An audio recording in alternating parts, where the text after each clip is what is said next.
let's win.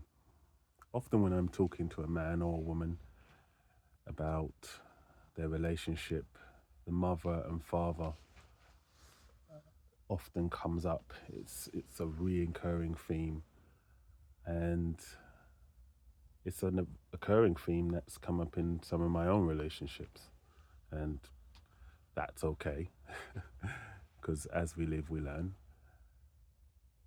and often it's those experiences that I'm partaking in myself. I am learning and delivering that message to someone else. And the mother and father always comes up. We'll start with women because ladies first. When a woman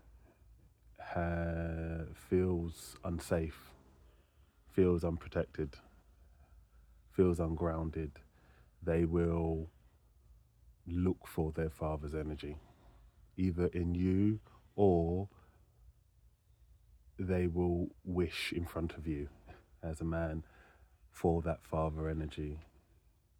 If my dad was here, he'd know what to do, or why can't you be like XYZ?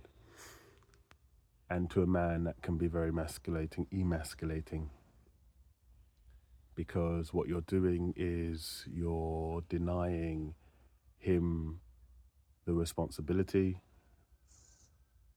and the chance to ground you, to protect you.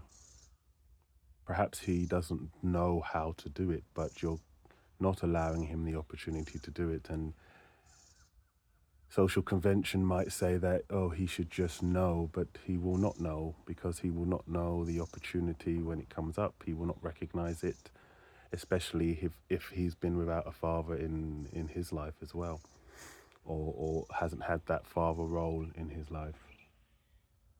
It's very important at that time in your relationship is to coach your man into that role,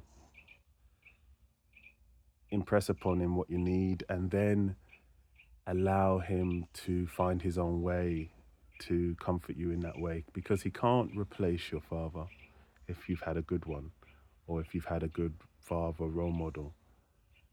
But perhaps he can attune himself to some of those,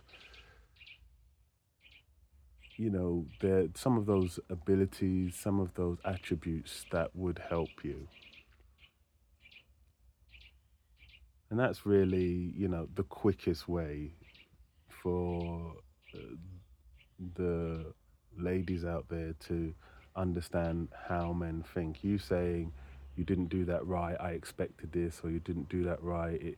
It's not how it's not how men in my life have done it in the past. You imagine he's now as a man, whether he says it or not, is now measuring himself up to those men when really he should be standing on his own attributes. He should find love in your eyes and trust in your eyes to be able to be the person he needs to be for you at that time. Now, as a male, as a man,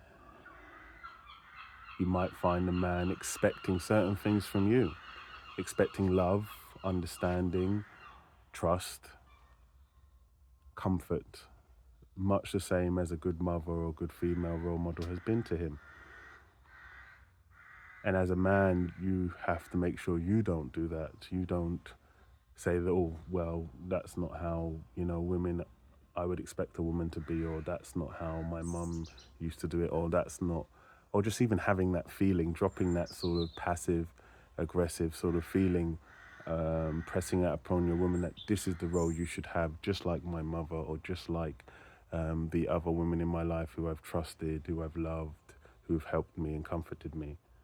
Maybe you go away and you actually do talk to your mum, which you should be able to do, but you can't expect that same sort of love to come from the person you love, the partner you have. What you should do again is coach that person into those attributes, steer them toward it with patience so that they get the opportunity to do it in their own way. perhaps neither party can do it.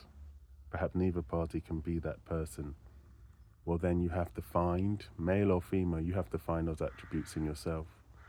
You have to remember how that person, that mother, that father regulated you, how they made you feel more safe, how they made you feel more loved. And you have to be that person for yourself.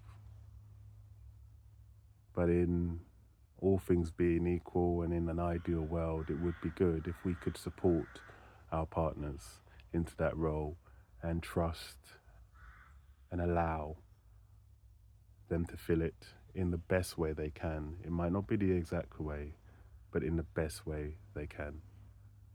And I thought maybe that might help someone out there understand that. Keep winning.